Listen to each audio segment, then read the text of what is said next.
So, I have just got back from an incredible event at YouTube's head office in London.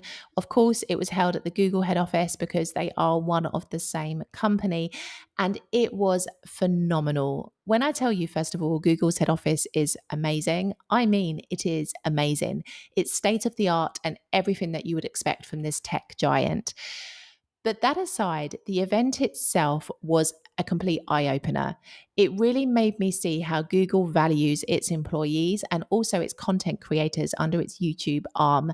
Like they laid on so many amazing things for us, including incredible guest speakers, industry disruptors, and the chance to actually mingle and meet other inspirational women content creators and just learn so much along the way. It was an amazing experience. And what I'm going to share with you in today's episode is something that actually one of the guest speakers spoke to us about because, as is always the case in life, it linked beautifully back to something that I experienced on the morning of the event itself. Now, I don't believe in coincidences. I'm a big believer in synchronicity. And I believe that what happened, these two separate incidents, were synchronistically connected to teach me a lesson and to show me the path that I need to be on. And that's what we're going to talk about in today's episode. So let's begin with the kind of talk that I'm referring to, what the guest speaker was talking about. So the guest speaker was a guy called Kirk Vallis.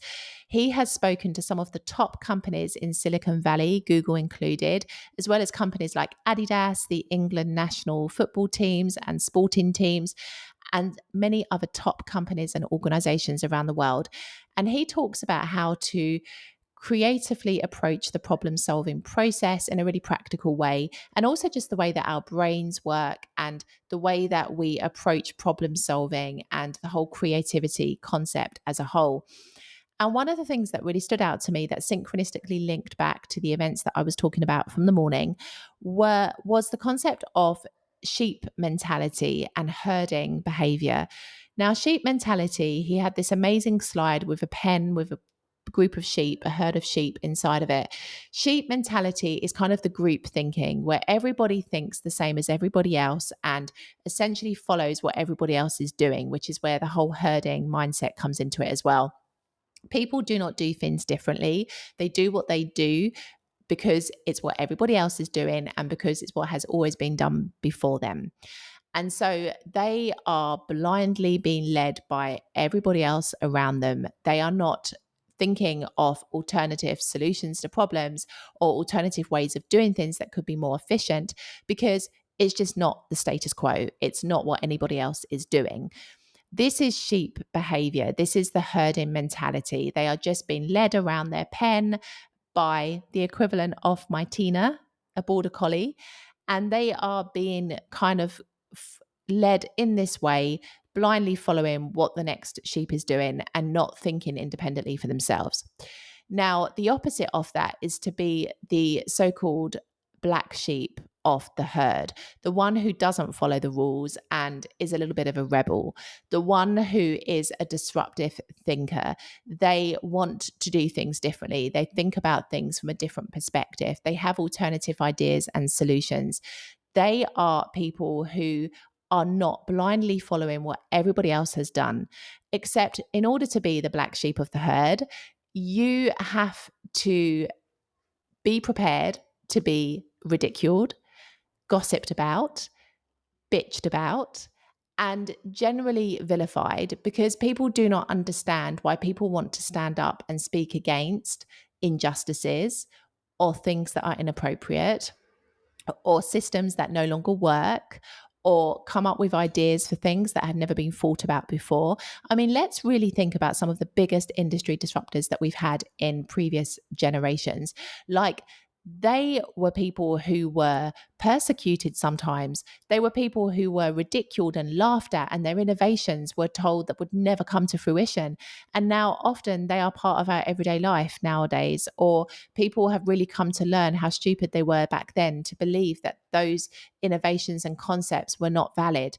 And, you know, people's beliefs and values and integrities were often questioned in the past if they went against what everybody else in their sheep mentality believed.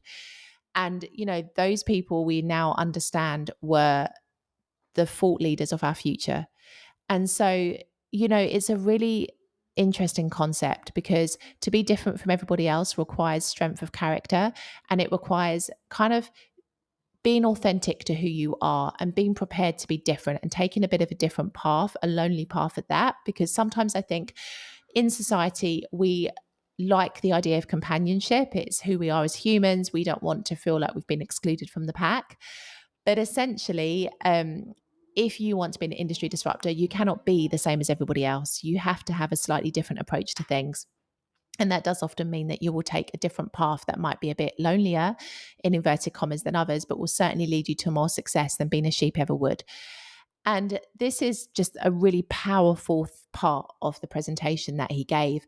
And the reason it tied into the incident that I was referring to that happened on the morning of the event was the fact that I saw a message in a group chat that I deemed to be inappropriate. It didn't really make much sense. It was a message without any value or without any kind of reason behind it. And it was something that crossed my personal boundaries, because it touched a raw nerve for me. It was something that I had personal experience of. And also it was something that I just felt was distasteful and tactless. And essentially I decided to call that person out on this message, because I believe in life that we choose our reactions to things and our action or inaction at the same time. And for me personally, when I saw that message, I knew that I had a choice. I could either be true to myself and my values and my beliefs about this and speak up, or I could be, as I later learned in the presentation, the blind sheep that says nothing and just does what everybody else says just to be considered safe. Now, I wasn't prepared to do that, because I put up with a lot of stuff. I read a lot of things that I think are just stupid and I never respond. But this time I knew that I had to. And so I challenged the person who sent the message, and another person decided to kind of get involved and make it be a little bit about them and make it mean that it was a direct attack on them and their situation and blah, blah, blah. And, as we all know, attack is the best form of defense. And, essentially that person just got the one end of the stick completely and maybe didn't want to understand what was being said. But essentially, the person who sent the initial message, of course, started to row for shore. It wasn't as it had been perceived. It was something totally different. It was this and not that. But essentially, the message is what it is. And I read it to be a certain way. And I don't think I was wrong in my understanding of this message. And I do believe sometimes that we have to be more conscious about the words we use and the impact they can have on other people, particularly when you put them into a group chat and you don't know everybody very well in that chat as well. So I think there were a lot of takeaways from that moment, but I was really proud of myself for going against the sheep mentality of staying silent or laughing along with the original comment. And instead being like, no, this isn't right. I know this is right. This isn't right. Sorry. I know that this is disrespectful. And so I need to speak up. And that meant later on, when I watched that presentation, I realized that I was the black sheep of that group. I'd spoken up about something that nobody else was prepared to. And I was proud of myself for that, because it was something that was true to my own values and integrity. And this is what I really had reinforced later in the day in that beautiful synchronistic moment when Kirk was talking about this kind of sheep mentality. And I think it's this, like in life, we always have a choice about how we respond to situations, to people, to events in every context. But I think as well, what we have to remember is that that choice must always be connected to our values and our beliefs and integrity. And if we feel something is not right, then we should always feel that we have the ability to speak up about it. It's not going to be easy.